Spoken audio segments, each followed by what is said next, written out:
माहनामा आलमी वजूद दिल्ली। क्या आप 21वीं सदी के रोशन मुस्तकबिल के अज़्म से दाखिल होना चाहते हैं? तो फिर आलमी वजूद पढ़िए, क्योंकि आगे होने और तरक्की करने के लिए अपने इर्द गिर्द पर नज़र रखने और आलमी हालात से आगाही बहुत ज़रूरी है।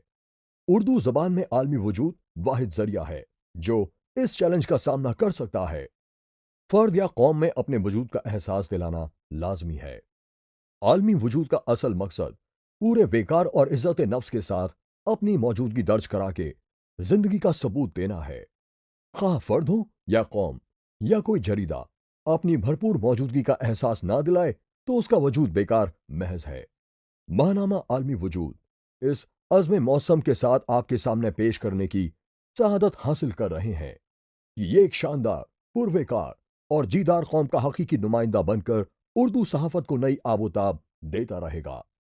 अगर उर्दू दां हल्के ने इसकी खातिर खा पज़िराई की, इसे अपना रिसाला समझकर इसकी सरपरस्ती की, तो ये जिंदा रहेगा।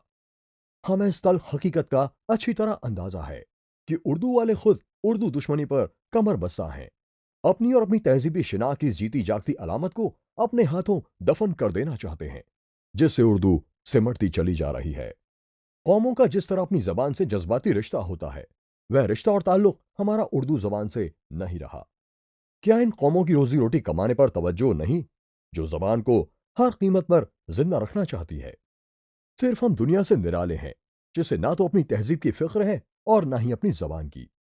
हम यहाँ मजहब की बात नहीं करेंगे। हमारा हर घर, जो आज से 30-40 साल पहले उर्दू का शैदाई था, उर्दू को अपने घर से बीक बीनी से दूर निकालता जा रहा है। मदरसों और मौलवियों को इसका ठेकेदार करार देकर अपने को बेरिज़िम्मा करार दे दिया है। जिंदा और पुरविकार तहजीबें ऐसा नहीं करती, मगर हम सबसे निराले हैं। गरीब लोग उर्दू को भी अपना समझते हैं और मजहब व तहजीब को भी। हम मुर्ग, बिरयानी, नहारी और हलवे अंडे सौंत रहे हैं। जब भी फुर्सत मिली, टीवी से अपनी आंखें सेकी और उर्दू को 3 तलाक दें। बच्चों का उर्दू पढ़ना इंतहाई मुज़िर और पसमानदा रह जाने की सोच। तहजीब और शाइस्तगी को दूर से सलाम करेंगे।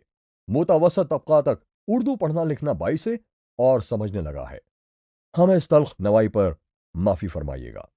ऐसे रहफरसा हालात में आलमी वजूद जैसा माहनामा निकालने को बहुत से दोस्त कारे हिमाकत करार दे रहे हैं, मगर हमें उर्दू से दीवानगी की हद तक प्यार है।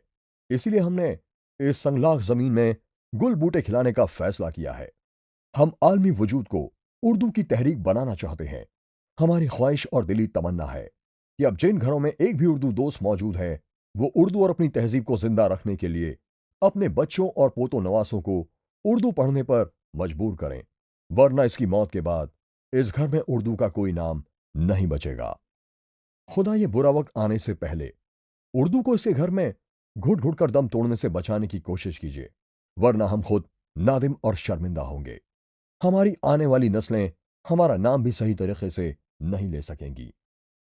आलमी वजूद के अजरा का एक अहम मकसद उर्दू को एक पुरविकार जबान की हैसियत से जिंदा करना और घर घर उर्दू का पैगाम पहुंचाना है।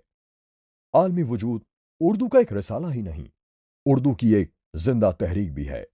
आलमी वजूद कौमी और बैनुल अक़वामी हालात का तज्जिया और उन पर तबसरा भी करेगा, मगर यह रिसाला रिपोर्टों का पुलिंदा नहीं बनेगा। इसमें हल्का फुल्का अदब, बच्चों और औरतों की दिलचस्पी का सामान भी होगा। हम इसे मुनफरिद और मुस्तब अंदाज़ फ़िक्र का जरीदा बनने की पूरी कोशिश करेंगे। उर्दू चूंकि अब सिमटा सिमटा कर एक ख़ास ग्रोह की ज़बान बनती जा रही है, इसीलिए इसके मसाइल, इसके हुकूक और इसकी जिम्मेदारियों पर तवज्जो दिलाना और कौम के बेकार तशख़्ख़ुस की बहाली इस रिसाला का फ़र्ज़ अवलीन है। उम्मीद है कि कारिन और सरपरस्त हजरात इस जरीदा की खामियों और कमियों पर तवज्जो दिलाएंगे और मुफीद मशवरों से नवाजेंगे, ताकि हम आलमी वजूद को बेहतर से बेहतर तौर पर पेश कर सकें।